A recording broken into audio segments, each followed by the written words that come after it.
we go. So in this course that you are now in, I designed this as your virtual playground.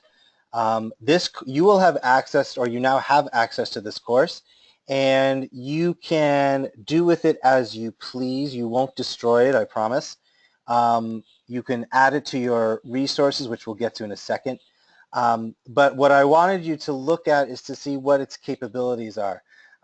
As the online learning director at the college, I'm also an instructional designer.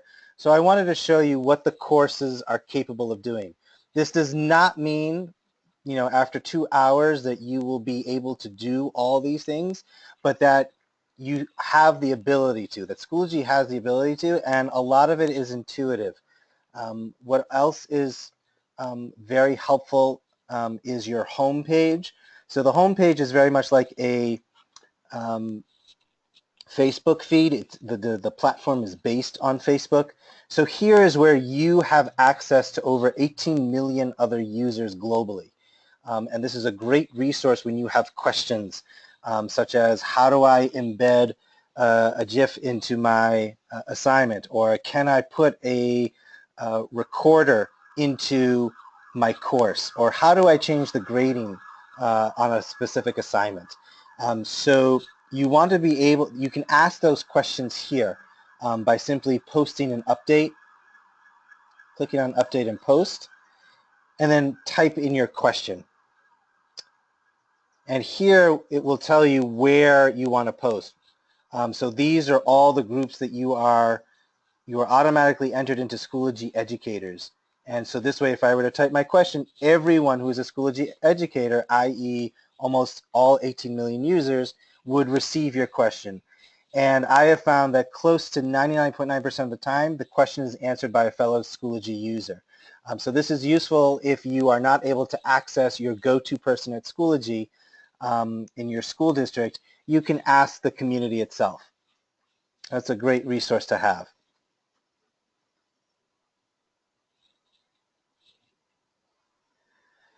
So Schoology is a combination of an LMS, a learning management system, as well as a CMS, which is a content management system, like a virtual filing cabinet. What we're going to do here is click on Introductions, and I ask you to do the same thing. You can follow along on the screen and just take notes, however your learning style is, or if you want to play around, you certainly can as well. You're also more than welcome to go into the course and go into a different section as I am going through this, as you're listening to what I'm saying. As you know, this was recorded, so if you want to explore, by all means, go ahead. What I'd like you to do, please, is now that you are in this course, is to go into this discussion board, and you can record an answer, or you can make a video, or you can type your answer in here. Okay? And to record or type, in this case we'll probably just be typing because everyone is, are you all having your own screens and own computers? Yes. All of you have a one-to-one? Awesome.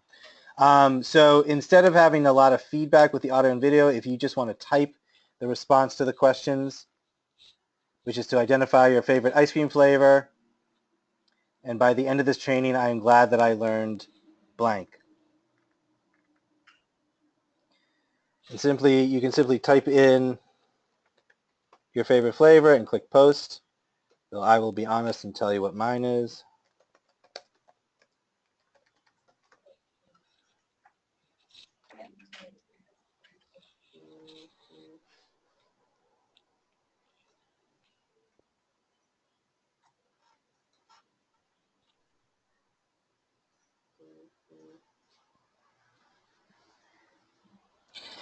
As you'll see, it's unlike Facebook, which populates the feed automatically. In this case, you have to refresh the screen, which is what I've been doing, just get additional responses.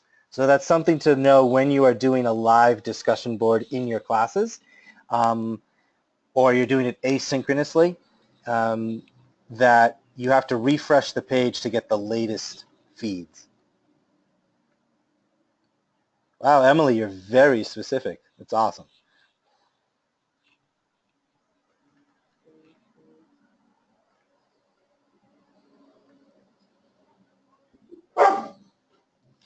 Also, I apologize ahead of time. I've got 3 dogs, so you may hear them in the background.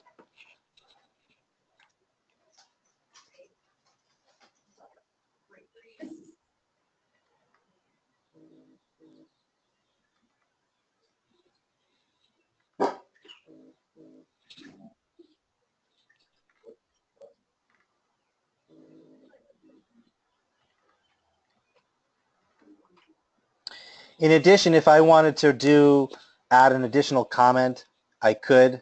If I want to do an audio video recording, I would simply click on this little microphone icon, and that would bring me to Schoology's audio video recording.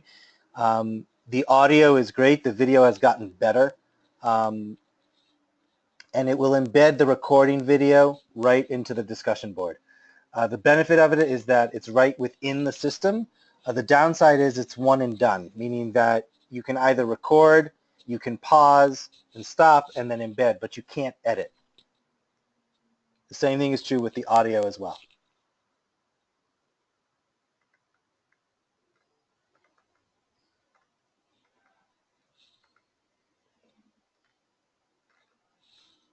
Any questions about the discussion board basics?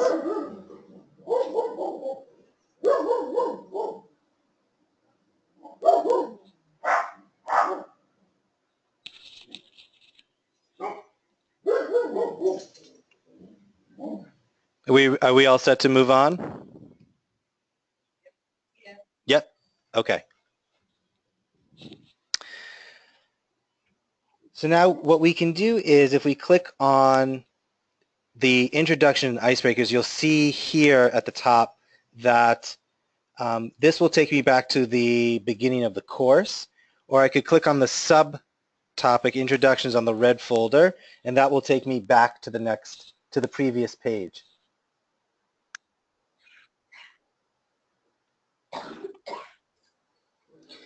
You will see here, that's okay. Did somebody win something?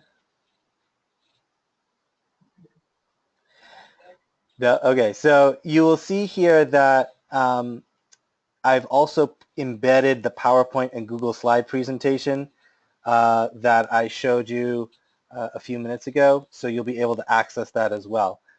If you click on what is Schoology, this basically highlights the main features of Schoology, of what it can do for you as a teacher and for you as a school. I'm also showing you different features, different EdTech tools. This is ThingLink. This is called a infographic. It's basically a picture that when you hover over it, it will give you additional information. So for example, under resources or your content management system, that's where you can house your materials that you want to eventually use into your courses. You can also gather materials. It's also a place where you can share materials. We'll look at that in a little bit. As I said, it's a community of 18 million practitioners that are using Schoology. There's also opportunities to integrate other apps into the Schoology platform. So I know from Eric that you use Office 365, is that correct? Okay. Do you also use Google Apps? No. Okay. So I will show you a little bit of how to use the Microsoft Office 365 integration app. There is a limitation in that Microsoft does not play nice in that I need to have my own business account, which I don't have, but I will walk you through the steps. What's great is that the Google Apps feature, which is free, it's the exact same steps. It's just a different platform. But I will walk you through that as well. And this is just a video that you can click on to learn a little bit more about Schoology by the CEO, Jeremy Friedman. All right, so let's look at the next folder.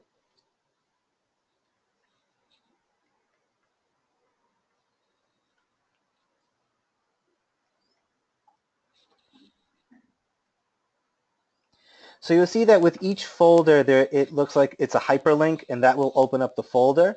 You can also add text to your folder, and you can add images to your folder.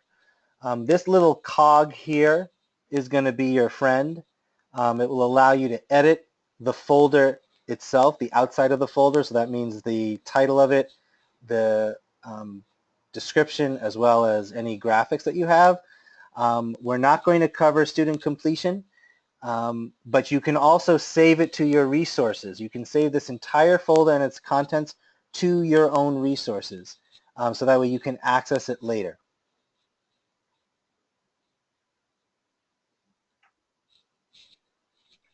Ariel, we're not getting the cog because this is your page, correct? I'm sorry? We don't get the cog here. Is that our page? Are you just showing us? I am showing it to you, yes. We do not get the cog? That's correct. You do not get the cog in this particular course. However, when you are a teacher of your own course, so when you are an admin of your own course, you will then get the cog. So what I will do at the end of this session is I can make all of you admins of the, co-admins of this course, and then you can then play with the cog to your liking.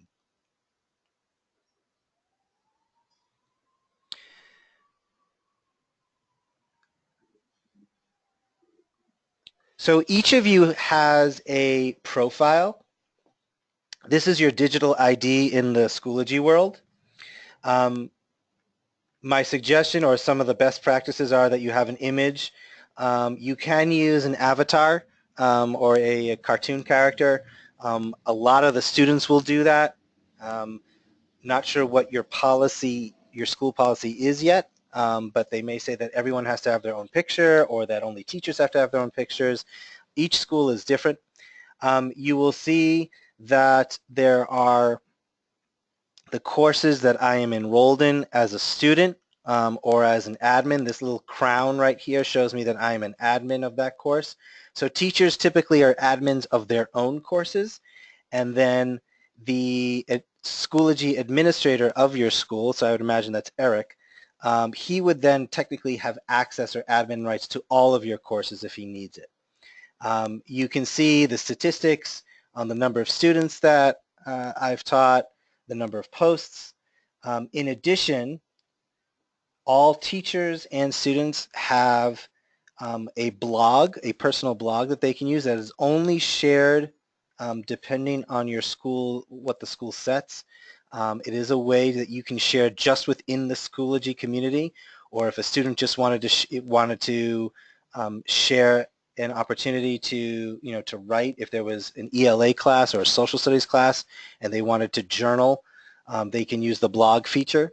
There is a separate training for this type of functionality, which we can go to later or another time. There's also portfolios. Are you planning to use digital portfolios, or are you currently doing digital portfolios?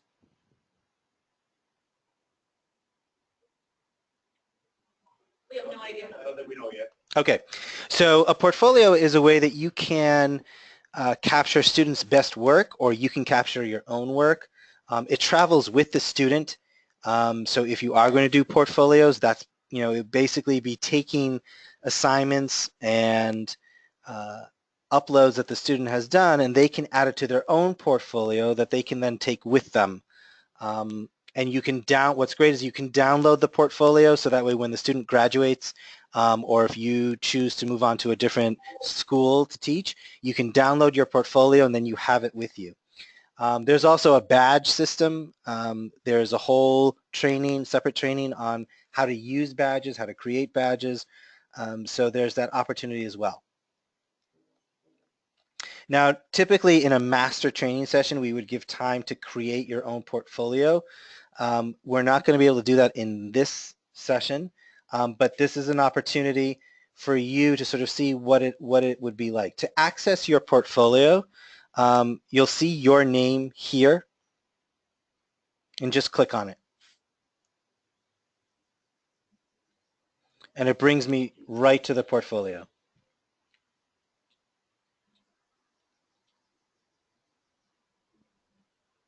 Sorry, it brings me right to my profile page, not portfolio. I apologize.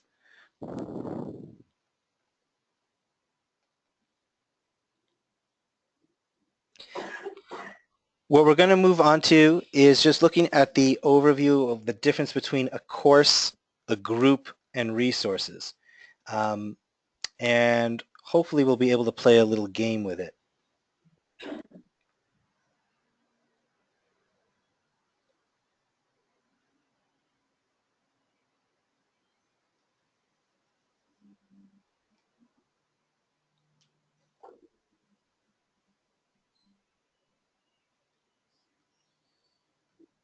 Did we lose you? Nope, I'm here. Eric's the one talking right now. Can you hear me now? You can hear me now? Awesome. Okay. So we're going to jump to courses, groups, and resources.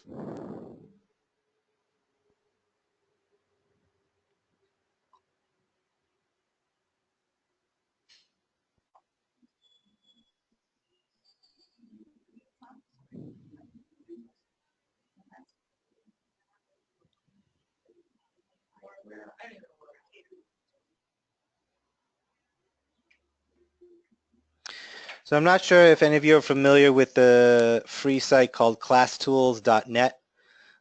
It's a free site that allows you to create interactive games and activities.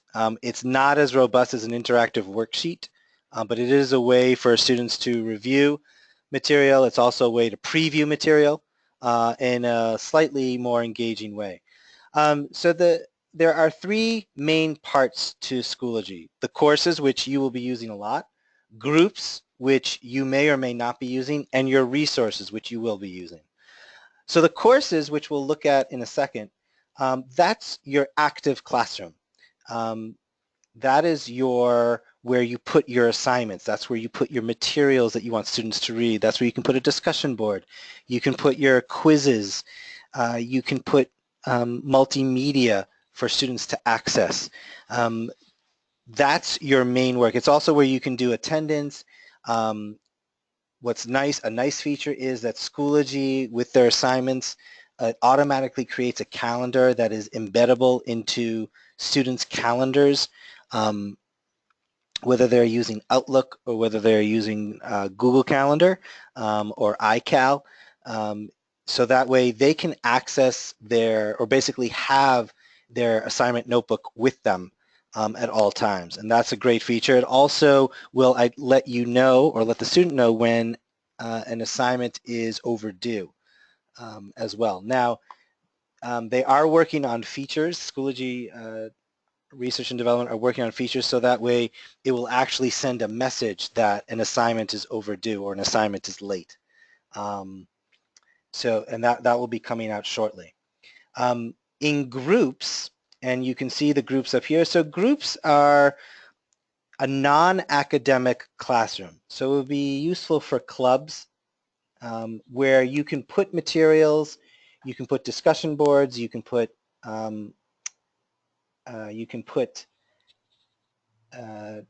videos, and you can also put other resources that you want students to look at, but it's not graded. So if you're running a spelunking course and you wanted to put up on there some information about the next field trip, you would be able to do it, and everyone who is part of the spelunking club would be able to participate. And only those would be able to, who are in the spelunking club, would receive it.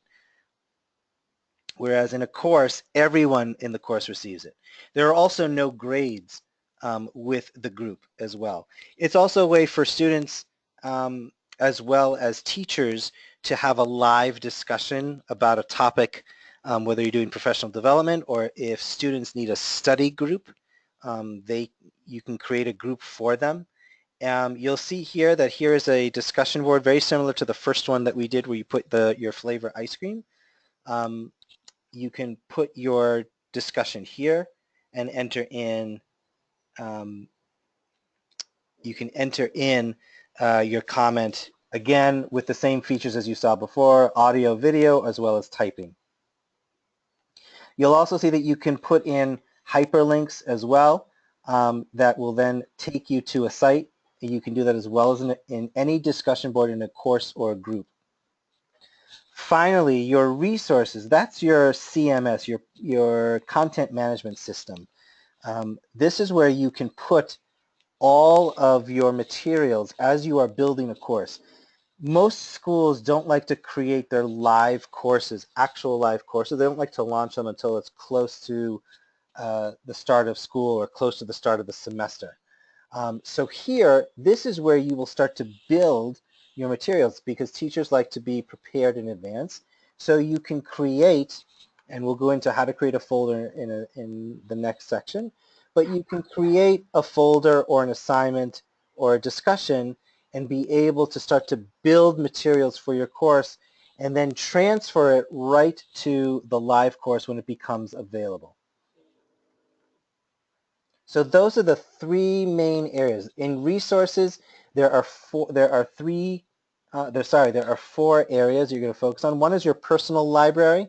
So this is the only information that you want to keep. No one else can access. Public. So this is where 18 million users are sharing their materials.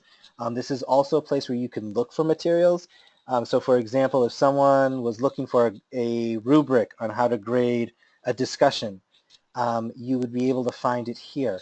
If someone's looking for 7th grade math topics for the advanced level or for honors level, you'd be able to find it here. For groups, this is resources or this is information that you just want to share with a specific group of people.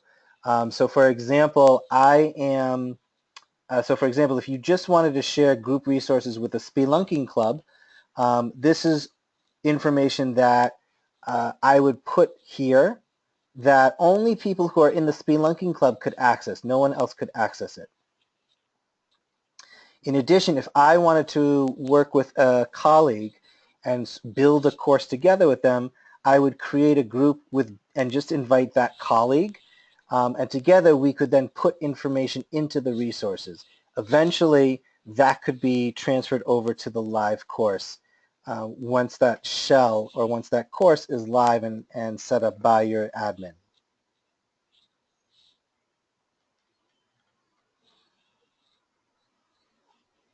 So I'm not going to go into how to create a group or how to create materials just yet.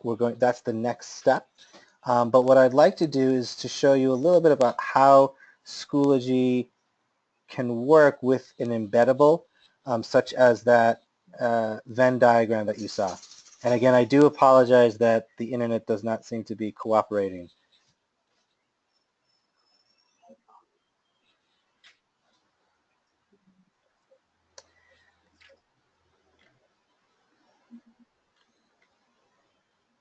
So in the orange folder,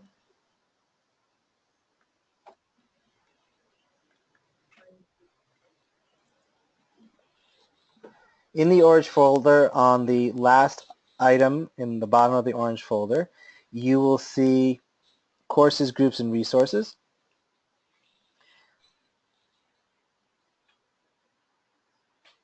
And if you haven't done so already, you can click on the item, click on the link here called Now Let's Do a Check-in.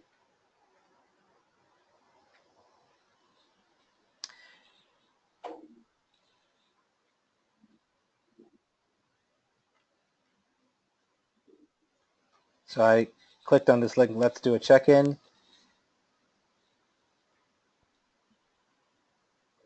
This is free, by the way. If you don't want the ads, you can pay for the Class Tools Premium. Okay, but here's a game, drag and drop each statement to the correct bin. The quicker you are, the better the score. So you can take a couple minutes to play with that, clicking the start button.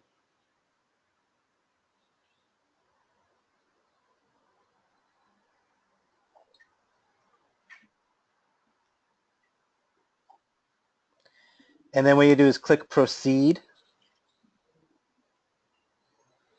And there you have your game. And you can see,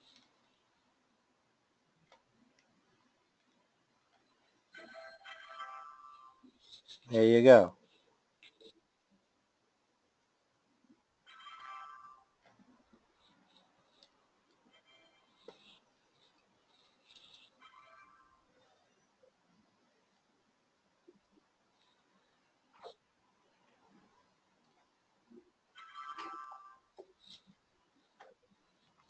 What's nice about Schoology is that you can create these types of activities either for in class during a live session. You can do it synchronously outside of class. Again, depending on the culture of your school, sometimes schools will have opportunities where teachers and students can go online after school hours or traditional school hours and work.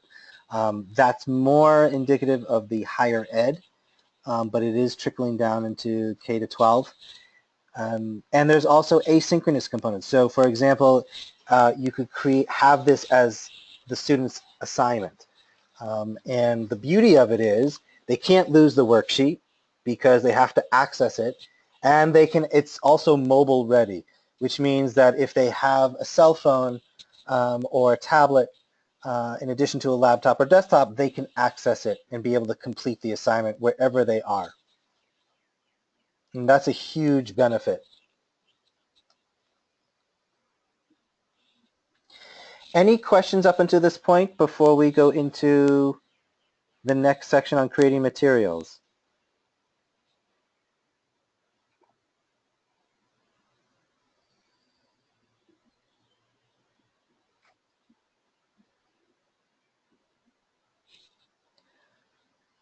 All right. So what we're going to do now is we're going to jump past the course, past the yellow folder,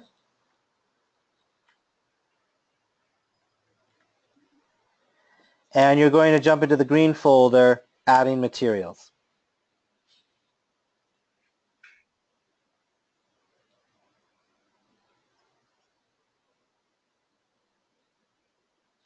What I've done here is I've put in, or I've populated with units that I teach or that I have designed. One is on multiple intelligence units. Another one is on accommodations and modifications. Both I use for my special ed courses. And then I was asked to design a course for high school students that are studying here in Boston and in our sister city in Haifa in Israel. The purpose of my showing you this one is that you can have different fonts. So this is useful for the foreign language department, or if you're doing ancient Near Eastern studies such as ancient Greece, or ancient Egypt, you can put in hieroglyphics, you can put in Greek letters and characters. And I will show you or walk you through the different parts on how to do that. This folder here is marked Your Turn. This is where you will be able to create your own folder and add materials.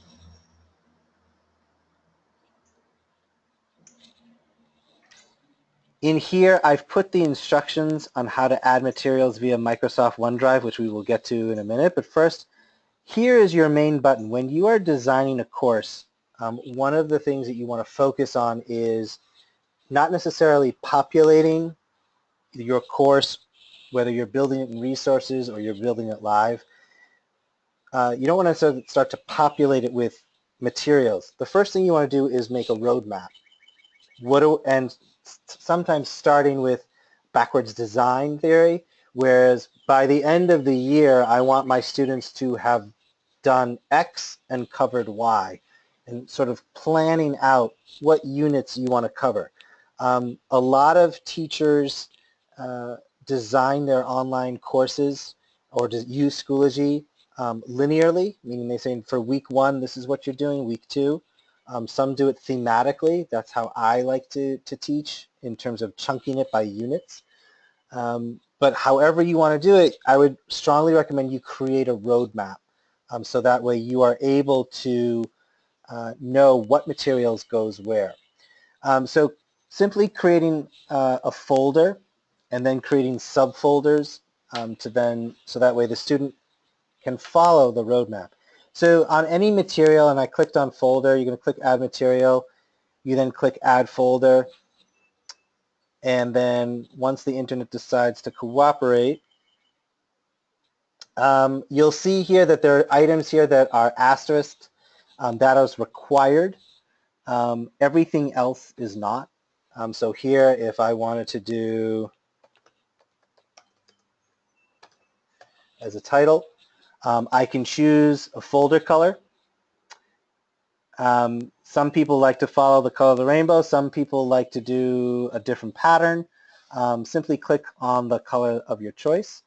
You can then type in the information that you want.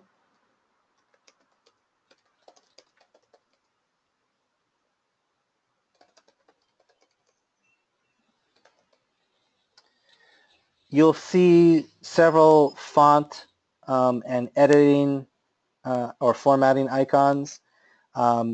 This little button right here, the insert content, that's a huge feature. This is where you can insert those images. So when you saw the images from Star Trek and Madonna, this is where you'd want to be able to click and be able to find information. So if I click on an item, say I wanted to put in, oops,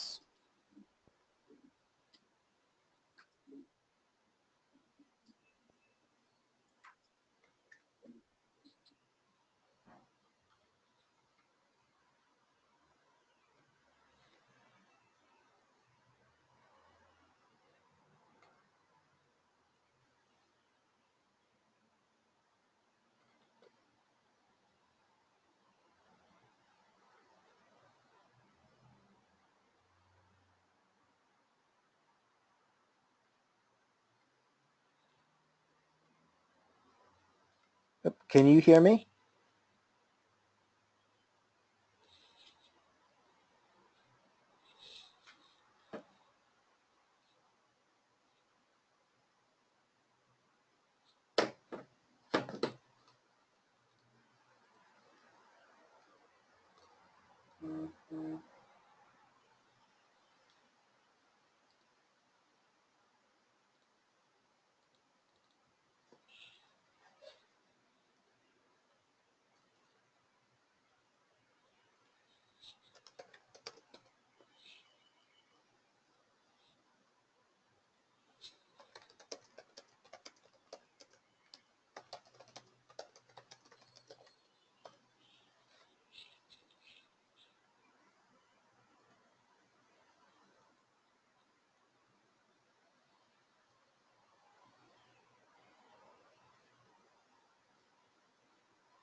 Earl, you still there? I am. Can you hear me? I just dialed in. We aren't able to see any changes on screen though. Okay. Can you see? All right. So I apologize for that. Oh, now I see you moving. Now Go you see me ahead. moving? Okay. So I was paused. I was Yep. trying to get my audio back on, but I didn't know if it was on me or from you guys. I just called in, so we'll go with the phone at this point. All right. Can everyone hear me okay? Do I need to boost my volume? I think you're good. I got it cranked on this end. Okay. Sorry about that. This is also a good reminder that, you know, when you are working with technology, it's great until it stops working. So it's always good to have a backup plan. With Schoology, what's nice is that if you do allow a BYOD, students can access the materials by phone remotely. Again, that's dependent on your school's policy. But so even if the Wi-Fi is down, most kids have a phone or they can share a phone and be able to access the information from their networks. So here I would I could add an image. What'll happen is it will ask me to attach a file, or I can search on the web by putting in the URL of the web address of the image that I want. And then I would click Insert Media. And so the image would then pop up here. So let's see if I can, there's also opportunities that you can put in YouTube. And this is true for folders, assignments, discussion boards, and quizzes and pages, that you can insert all this information. So for example, if I wanted to find a video on Samuel Adams, it will search all public videos, and then I can import as embed. And now that video is here. Now, and when I click create, it'll create the folder.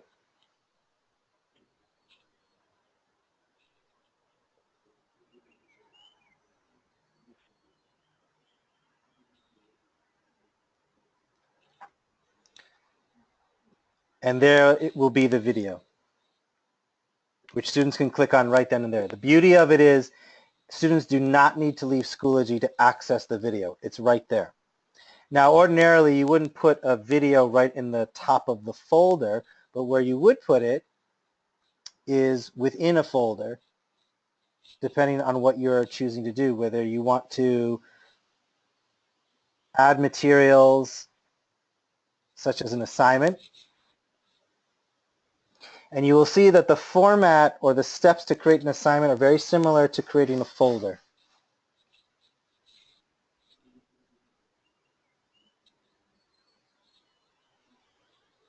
You need the name of the assignment.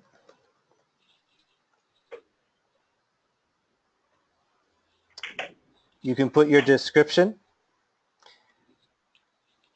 Again, you have that insert content. You also have the alignment.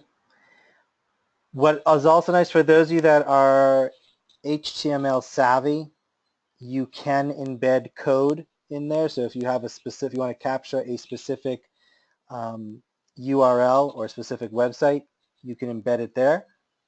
I am happy to take questions after this training. If you want to email me on how to do that, it's what I'm actually going to be showcasing at Schoology's conference in Chicago at the end of July on how to use that HTML feature. You can also put in tables as well, very similar to what you see in Microsoft Word or Microsoft OneNote. In addition, you can also take files that are within your own computer or your own server.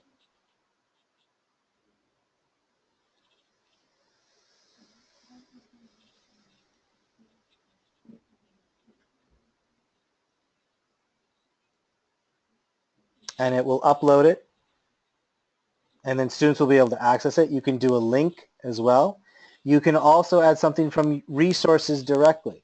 So if you didn't necessarily want to, if you had an article that you wanted students to look at, you can add it directly from your resources.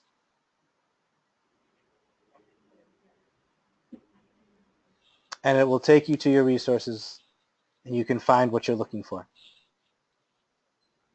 In addition, you can put an audio video recording. So if you wanted to record information about the assignment, oftentimes it's difficult for students to complete an assignment if they didn't understand the instructions or they weren't in class. This way you can record instructions, audio or video. It's also helpful to meet students' needs who may be not be able, who may be visually impaired. You can do an audio recording, and you can then be able to have the instructions right on there for the student to access. We're not going to focus on the external tool right now. It's a little, I would say it's like a level 2. So before you dive in, I would not worry about the external tool just yet. You can put the due date. Notice you can also have the time. So if you wanted an assignment to be in by a certain time, for example, summer reading, or if there were assignments to be done over break, they have to be turned in by a certain time or else they're going to be marked late. You can change the number of points to whatever you would like. The category, we haven't set that up yet, but in order to use the gradebook, you need to categorize each assignment. So for example, if this is a homework assignment, you wanted to have the category homework. And if it's an assessment, you want to put assessment. We'll go into the gradebook in a little bit, a little later on. In terms of the period, you'll want, that's part of your grading system that you want to set up if you're semester based or you do quarters or trimesters rather. And this button here is a midterm or final, so it'll be weighted against other courses. What's nice is that something will pop up to give you a little bit more explanation. The factor is how much, it's a weighing piece, like how heavy do you want this graded in the student's gradebook. And then you have an option of different types of grading abilities. If you want to do pass-fail, you want to do a letter grading scale, if you want to do a 10-point scale, numeric, which is out of 100 points. You can also do a rubric as well. And you can create a rubric. And I'll show you that in the grade book in a little while. Here, in terms of your options, you can individually assign a particular assignment. So if I click Assign To, what will happen is I can start typing in a name, and it will give me anyone that has those letter combination in it. So I can assign this specific assignment to Sarah and not to everybody else. So that's also a way to individualize the instruction digitally. Here is aligning your learning objectives.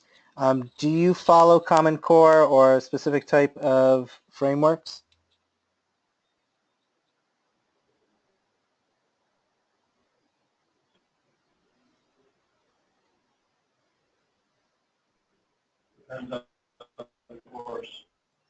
Okay. So if you have learning objectives or standards, you can assign specific standards to it, to the specific assignment. The benefit of this is that you can then help the student to identify as well as the parent to identify, your supervisor, department chair, as well as for you as a teacher to identify what content areas am I covering, what skill sets am I covering with this specific assignment.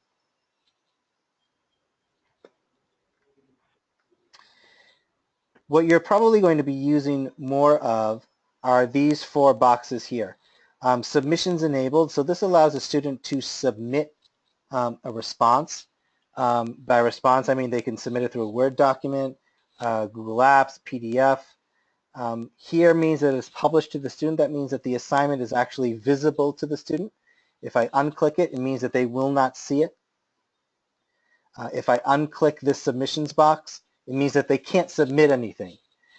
For some assignments, you may just want it to be as a, as a discussion board that they can put comments in. You can also get the grade statistics, so you can see who has submitted and when and what their grades are. And there's also a comment feature as well. So a student can say, I I submitted my Word document, but there were some formatting issues, so I'm going to submit, hand in a hard copy to you tomorrow. So that way there's communication going on between you and the students. You would then click Create.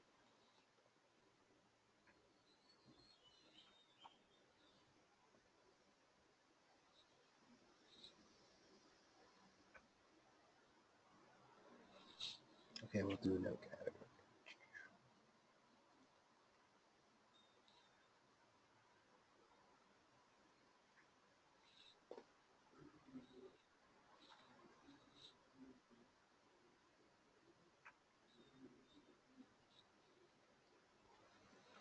And there's my assignment. So all the assignments have this icon, and all the discussions have these two bubble icons. The page, which we'll go over in a little while, has this icon. Pretty soon it becomes second nature to both you and the students to be able to identify what type of work am I going to be expected to do.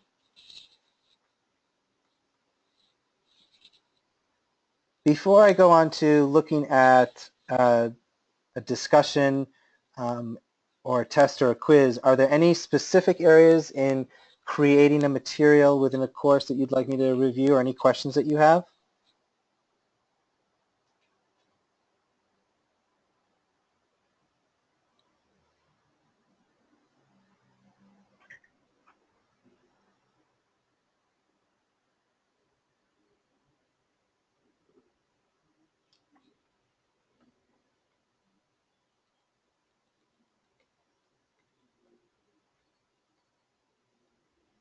No questions? We're all good? Okay. So what the same setup except for tests and quizzes, if I wanted to add a file that I wanted students to read that was not connected to an assignment or a test or a discussion board, I would simply click File. I can put it here. So for example, if you have digital copies of texts, and so this is where the federal regulations have helped the digital age, you can put up just about anything that you want within your course that's digitized, provided that you are not making money off it. So for example, if you wanted to upload the entire works of Shakespeare, or you wanted to put up the entire works of Steinbeck, you can do it, provided that it's for educational purposes, provided that you can support that you are putting this up because students are going to use it for your class. Chances are you can find them. The benefit of that is that students can then access the text remotely. They can access it digitized. There are third-party apps that you can add that will allow the student to annotate those digital texts. You can also have what I like to use. It's one of the tools that companies that I consult with, Kaizena, that allows you to upload any type of document, and then students can collaboratively read it. So they can annotate it together, they can ask questions about the text together, they see one another's questions. So it's almost as though someone has one textbook for the entire class that everyone is accessing simultaneously. And it's a great feature and a great way to study a text. It can get a little overwhelming. It also depends on your school's policies as well as when it comes to text. But in terms of the federal law, we are protected in terms of what material we put up for use. So whether you want to add the material in a discussion as a page, and a page is really almost like a website page that is just for looking at. So for example, the thing link, the infographic that I showed you about the introduction to Schoology, where you could move the mouse over the page and you could see different features of Schoology. A page is just very similar to a web page, but it's built within Schoology. You don't have to leave Schoology to access it. So this would be if you wanted to put an announcement or some information or even the text. right in here within this page.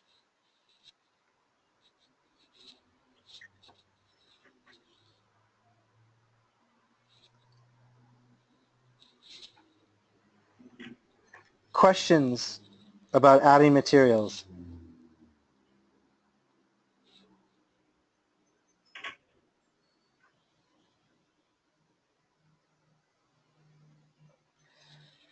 Okay, it's 3 o'clock. I know we have a little less, or it's 3:02 rather, and we have a little less than an hour. Would the group like a 5-minute break to stretch their legs and get a drink or do what you need to do?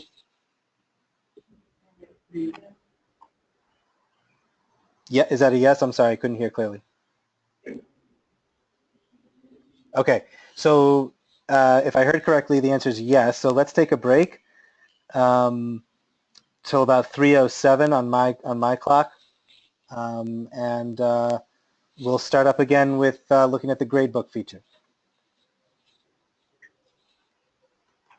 Oh, good, thank you.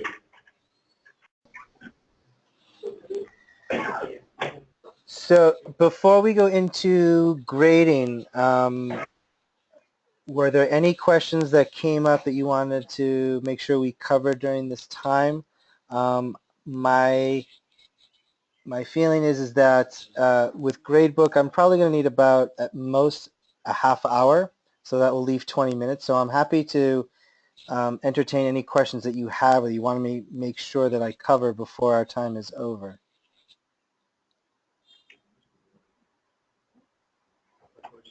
So Ariel, one of the things that we want to de-stress a little bit is the amount of time you spend on gradebook. We're going to continue to use the gradebook in our SIS. Okay. So really the only thing we use the gradebook for is for the assessment scoring. Okay. Are you going to be, are you integrating the gradebook feature with your SIS or no?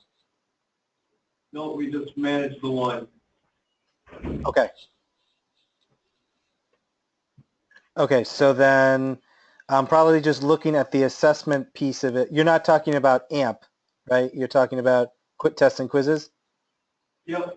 Okay. So if it would be helpful, what I'll do is, would it be helpful if I did a quick walkthrough of how to set up the gradebook, or do you want me to just skip that piece and jump to how to set up a quiz? I would go to the quiz setup. Okay. Very good. I'm happy to do that. Thank you for letting me know. And I also know you wanted to look at how to embed Microsoft Office files as well. And I realized I didn't do that before the break, so I will start with that and then go to quizzes. Are there any other questions? That's a good plan for now. All right. So over here on the left-hand side, you will see the items that you'll see in almost every course. Updates, gradebook, mastery, which is the standards, badges, attendance.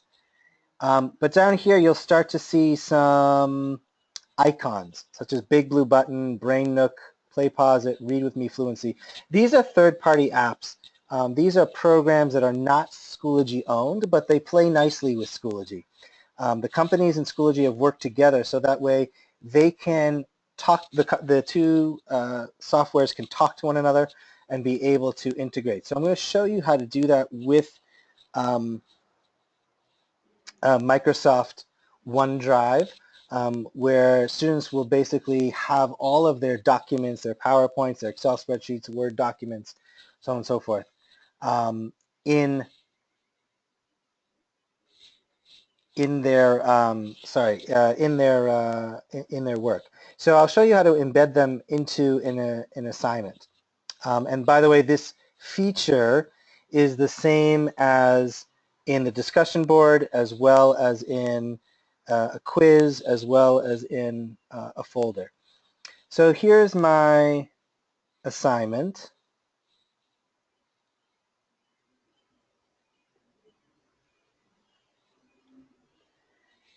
And what will pop up is the editing page. There we go. Okay. And suppose I wanted to insert a Microsoft Word document. So you will see over here, here's my image, here are the other items, here's YouTube, and then there's Microsoft OneDrive. Now I'm going to walk you through the steps of it. As I told you before, I don't have the appropriate account that allows me to connect to my Microsoft Office files, but this is what you're going to do. So from the teacher's perspective, if you wanted to add a Google, a Microsoft document or Excel spreadsheet or PowerPoint, if you're doing it for the first time, you would click Authorize.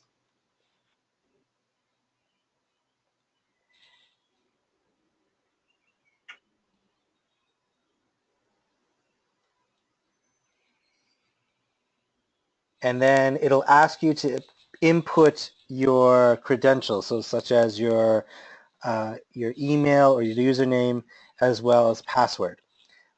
This is as far as I'm going to go with Microsoft integration, because if I click it, it's not going to let me do it.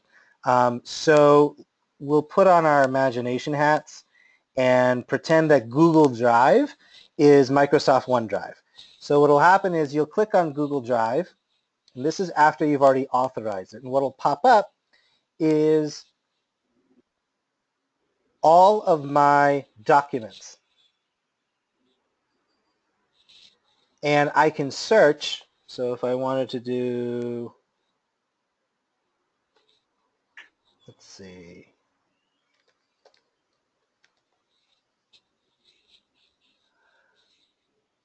I can then click the specific item, and I can import it in 3 ways. Just as I imported the video, I can import the link to it. So if I don't want, I can have students just click on the link and be able to access the information. You don't want to click import a private link because then they're not going to be able to access it. Or I can click embed. So in this case, because it's a picture, I'm going to click embed.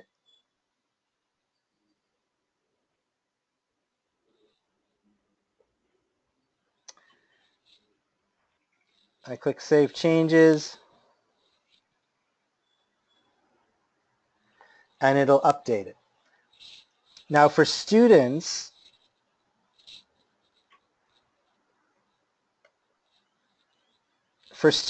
in terms of submitting items through Microsoft Office, I will show you how that's done.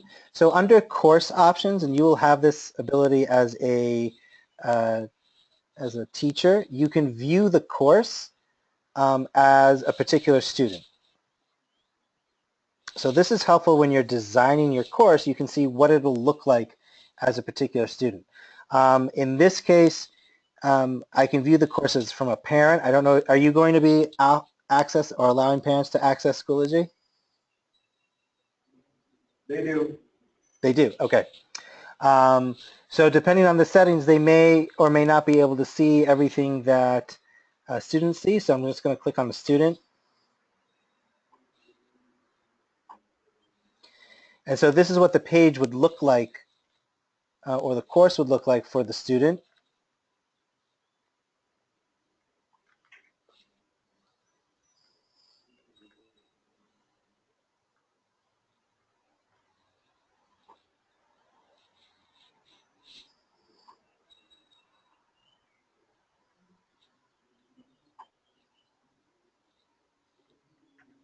So I'm just getting back to that assignment.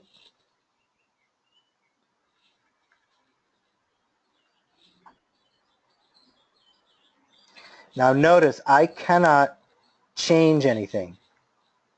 This is the student's view. So I can't change anything. And I've also set it, so I'll talk about it now, I've set it that I have to do it in a particular order. That's called student progress. So that's my, as you'll see here, it says must view the item. In order for me, if I'm the student, to be able to complete my reading list or to go to the next item, I have to follow the order. I can show you how to set that as from a teaching perspective, from a teacher's view. But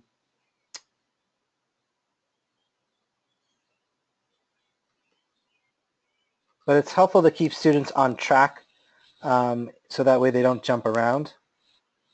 Oops, sorry about that.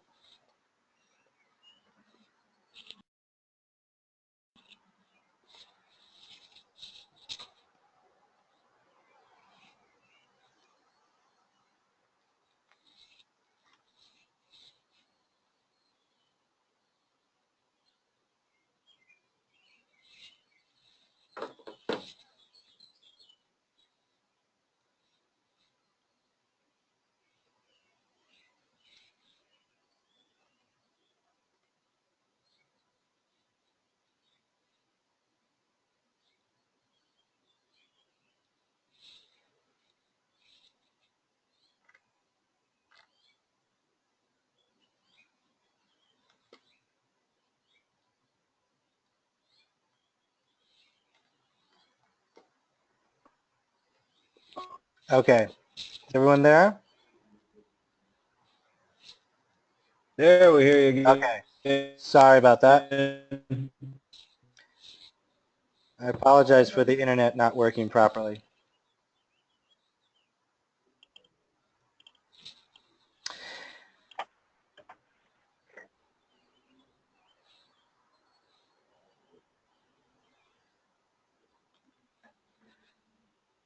There we see you. There we go. Okay, sorry about that. Um, so the student progress basically helps the students stay on track so they don't necessarily jump around. That's helpful when students are first exploring Schoology. It's also helpful if you want them to stay on a particular path. Um, again, it depends on what your goals are. I typically do not use it for all of my assignments.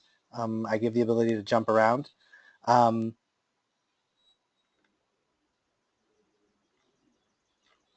so there, here's a particular assignment, and then I can go back to the course.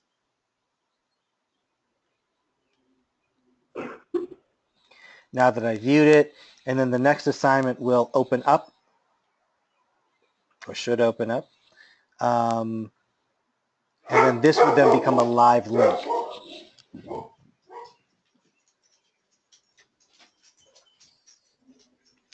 In order to set the student progress, and I'll show you how to do that, I'm actually going to go back to being the teacher.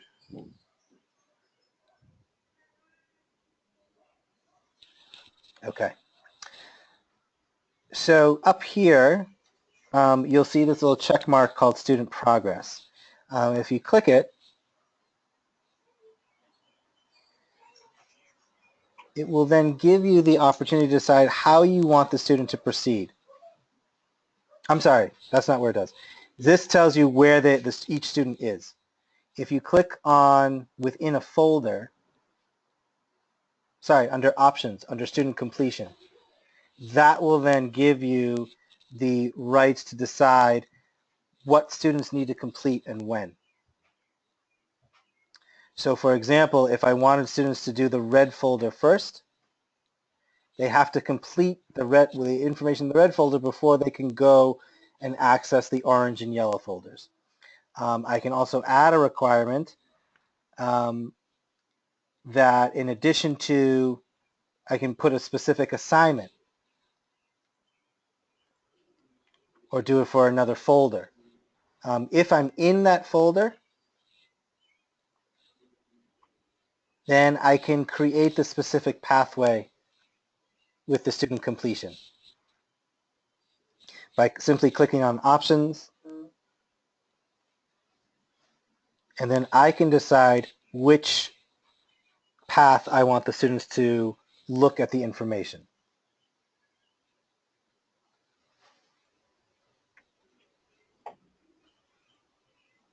Now, if you were to put it twice, it will not allow it.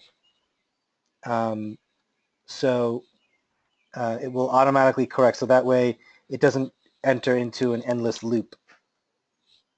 And you would click Save Changes, and then the student completion would be required. Any questions on that? I apologize for the breakup in the internet and the choppiness of that.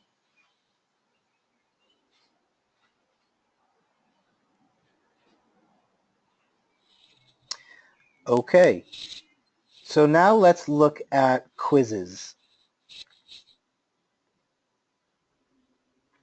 So I'm going to show you a quiz that I've designed, and then I'll walk you through how to create that quiz. So you'll find that quiz in the green folder. And if you want to see the layout of the folder, you can simply click on that caret that was sideways, and you can then see each subfolder. And you can click on the proficiency quiz for accommodations and modifications.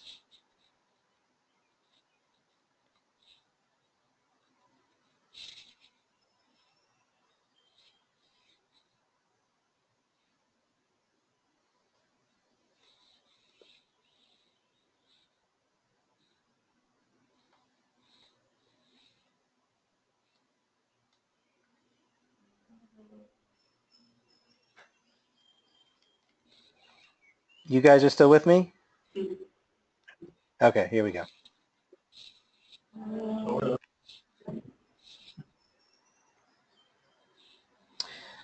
Okay, so when you are designing a quiz, so this is a quiz, you can see that there are different features that you can add, such as true-false questions. You can add images, you can add videos. There are also short answer questions that you can add. You can put in links to worksheets.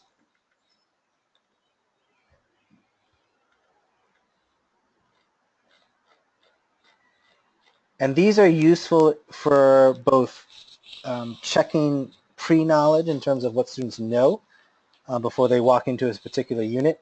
You could also do it for after. So the way that you create a quiz, or the way that you would get to this, is simply by, in the folder that you want to be in,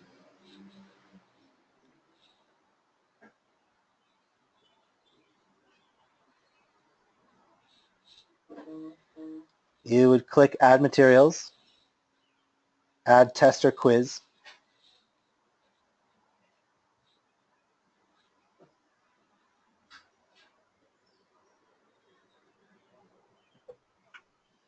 You could put the name of it. You could have a due date. Now, if the due date is passed, it doesn't mean the student can't access the quiz. But you need to put a due date in the quiz. And you can also obviously change the time. You're going to want to assign, well, I guess since you're not using the gradebook, you could do ungraded. And then your scale, you can choose how you want it to be assessed. You can publish it to the students so that way they see it right away. Usually you can also change this feature so that way if you want to build the quiz without students seeing it, you can. You can also individually assign the quiz to a specific student or specific students. Click Create.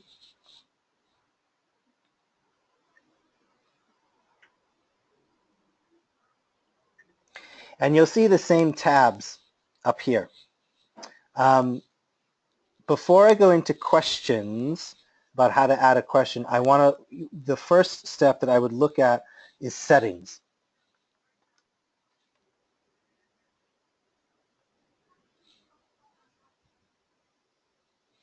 In settings, here you would put the instructions for the students, such as here is your quiz on Chapter 9, focusing on the Civil War, or here is a short quiz about Punnett squares. And you could put the other information that you want. Again, you can add a video, you can add something from your OneDrive or a Google Drive. You can also put in, as you see, Khan Academy as well. So if there's a video that you wanted to focus on, let's say you were studying geometry and looking at Pythagorean squares, you can then put in a video about Pythagorean and then be able to then have students access it or use it. For submissions, there are 4 options. So if it's disabled, it means students can't take the quiz, even though you have the live due date. If you click enable, it means students can participate in the quiz. Here means that they can take the quiz until a specific due date. You can also have a range. When you want them to take the quiz and when will you not accept any more submissions. You can do a time limit, the attempt limit. So if you only want them to do it once, you can do it multiple times, and then you can grade by the highest score or the average score or the last score. Randomizing the order, that's helpful in terms of students taking a quiz in one place. It's helpful for cheating not to occur. If they randomize, Schoology will randomize the questions for each individual student. You don't need to worry about paging. Language keyboard, unless you are teaching Spanish with the Spanish keyboard, I would leave it as none. Question review means allow students to be able to look at the quiz before they submit it and make any changes. Resumable. So for example, today I know that you had the internet was down. So if you click it as yes and the internet was down, it will save their work. Or if there was a fire drill or if the students ran out of time, they can come back to it the next period or the next time they have class or finish it at home, however you want them to do it. So my recommendation is to keep that as yes for all those reasons stated above. They can also view this, you can give the students the option to view their submissions. And then yes with correct answers. So any question that is not a short answer or essay question, they can, if you want, they can actually get their score right away and see how they did. And then printing options, if some people like to print their quizzes, my recommendation is it works best when it's online, but for those that want to print it, allow students 5 blank lines, so that way it will print out with enough space. Same thing with an essay question. And then you want to save changes. Any questions about the settings before I move on to the questions?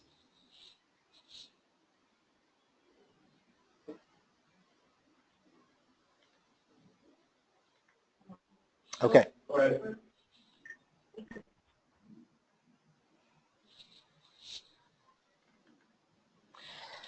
As I know this page is loading, I do want to say just as an aside, a lot of what I've been showing you, a lot of information, and it can be very overwhelming. So I don't want you to think that, once the 2-hour session is done, that you should be able to do everything that I've already explained.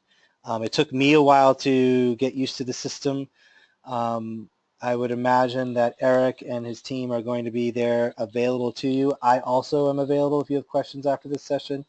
But just know that it's a tool with a lot of capabilities. So take time to digest it and play around with it. That's why I'm letting you have access to this course so you can play with it and see what will happen. Okay, so we click on questions. And now you're going to add your question. So this is where the fun part comes in that it will give you the different types of questions that can be put into a quiz. So there's true, false, multiple choice. There's ordering, short answer, fill in the blank. And you can also add text as well. Now, by the end of the summer, Schoology will be putting out enhanced questions. That will be more visually appealing. So there'll be a fill in the blank with a picture. There will be drawings, there will be text analysis, um, and group answers, as group questions as well. So that should be coming out before the start of the next school year. So I'm going to click on one question, unless there's a particular question that the group wants to see.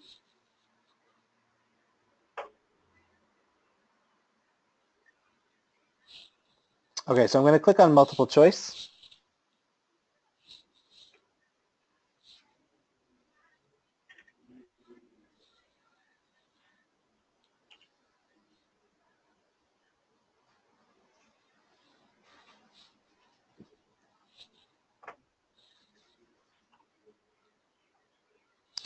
And you will see that it has a very similar layout to the discussion board, assignments, pages, whatnot. You can insert content so that way you don't have to start from scratch. You can type your questions here.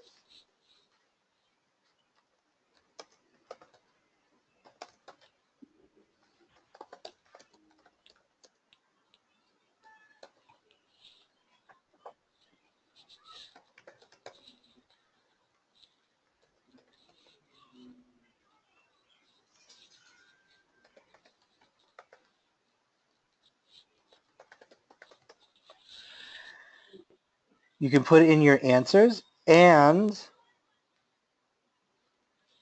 choose the correct answer. You can also add more choices. You can rearrange it if you want. And notice it will say changes made in this table will not be saved until the form is submitted. So just be mindful of that when you create your question. You also have the option to randomize the choices. So that will mean that each student would get the different order. It's another way to prevent cheating. You can allow partial credit. So if there's a question that, let's say, that a number of students put choice number 2 down, that you can override the score and give partial credit. You can also make it a timed question, how long they have to be on this particular question set. The issue with that is that for students with accommodations who have extended time, you would then have to make a separate quiz that would not have a time limit on it. So my recommendation is, so just to be, not my recommendation, but just to be aware of that. Again, you can also align the learning objectives that we saw earlier with an assignment. You can align it with the quiz itself. One other cool feature is this little pencil right here, that suppose instead of writing the word Austin, I could put a picture of Austin skyline. So it could be visual. That's helpful for students who are ELL, or if you're doing pre-readers, that you just want to use images, but they're not necessarily reading yet. But it allows you to basically have that your answer can be as robust as the question itself. Then you click Create Question.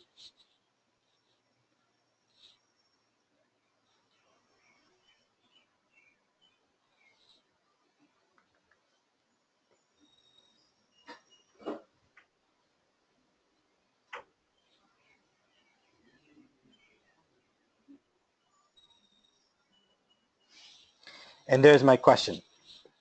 I can continue to build questions. I can also reorder the questions if I want. You don't have to, because you can randomize the questions in settings. And you can preview your quiz.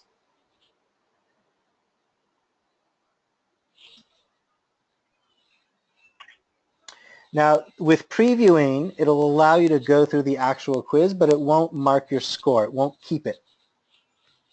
So here are the instructions. You have 4 attempts. If you only want 1 attempt, it'll just say Start Quiz.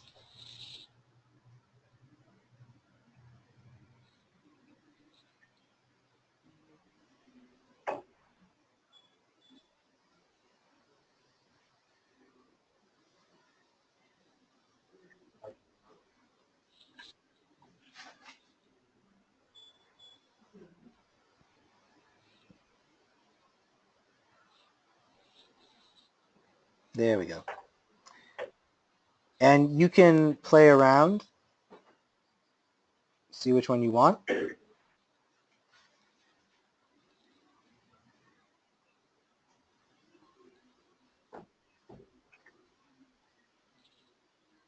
Okay, and it won't give you the answer provided because you're not taking a live quiz.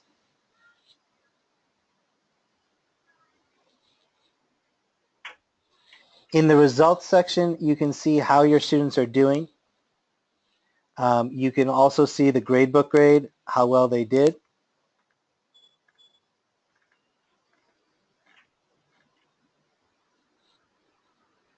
And the number of attempts that they did as well. You can do it by student, view the stats by student. You can also view it by question. So that's helpful if 95% of the students did not score 100 or did not, there was no 100. You can see if there was a question that was not either well worded or it wasn't testing the right material. And then you can decide if you want to override the results.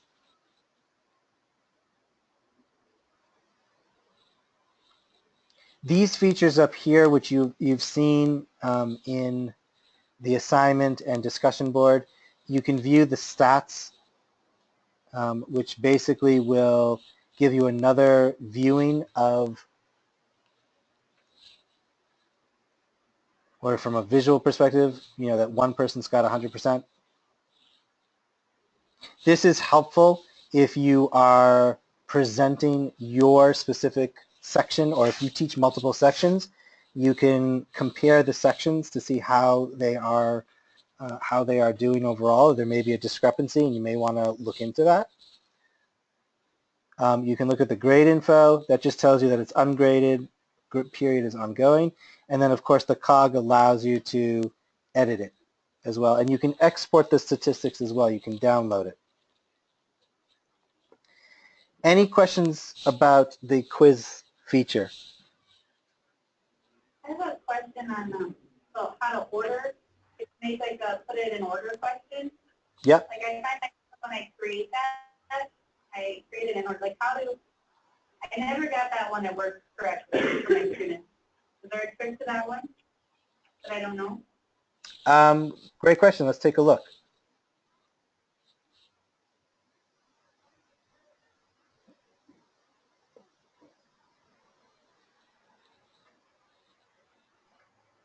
So the ordering question, you can put, from least to greatest.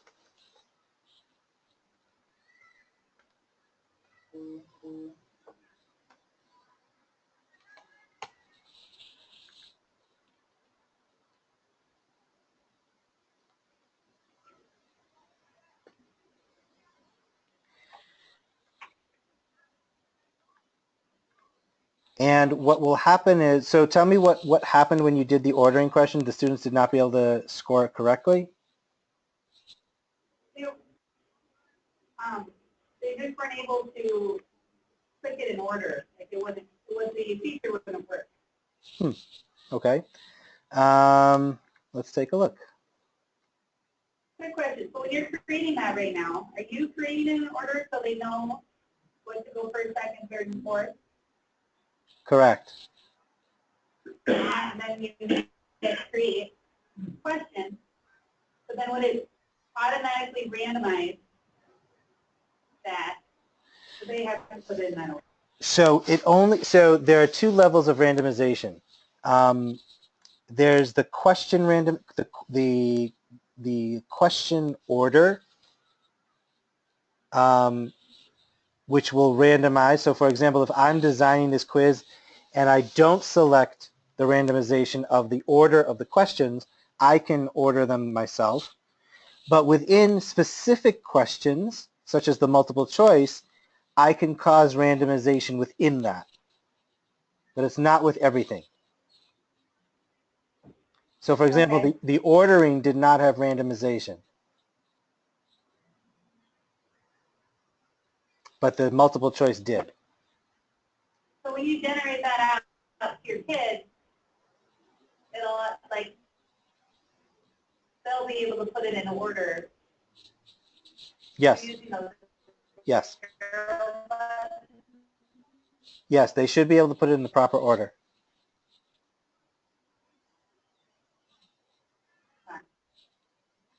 Let's take a look at it.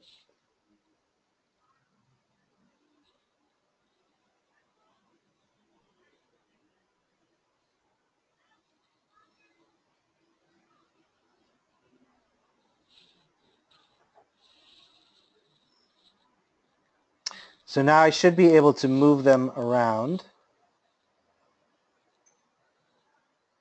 Yeah. So were your students able to do that? Okay. Not last year, but it could totally be my error on how I created it. That's okay. Just blame them.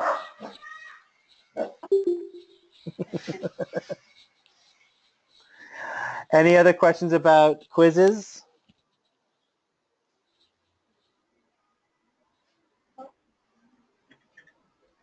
Okay. So we've gone through our agenda in terms of what we were planning to cover, in addition to not covering the gradebook, but covering quizzes. We have about 15 minutes left.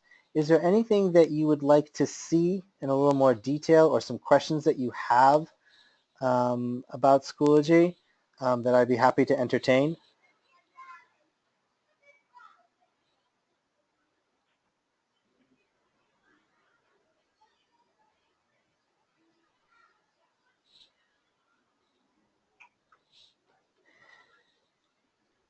I'm also happy to either end the session earlier, or I can show you some other features within Schoology that, that in terms of communicating with students, communicating with parents, attendance. So you name it. The time is yours. I want you to, have to be as valuable to you as you can, also knowing that it's the end of the day and you might be toast.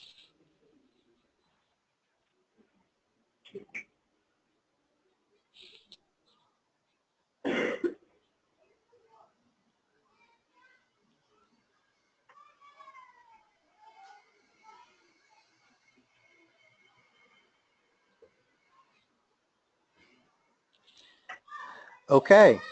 So I guess what we'll do is we'll end here. I want to thank you all for your undivided attention and for seeing what Schoology is capable of doing. I do apologize profusely for the internet issues. And this course is going to be live for you. You will be able to play around with it. Once this session is done, I will then make you all admins of the course so you can then play around with the materials. What you may want to do, if there was something in particular that you liked, what you can do is simply add the course to your resources. And the way to do that is simply click on Options and save your course to your resources. And then you will have a complete copy of the course as it is now. And just click Submit.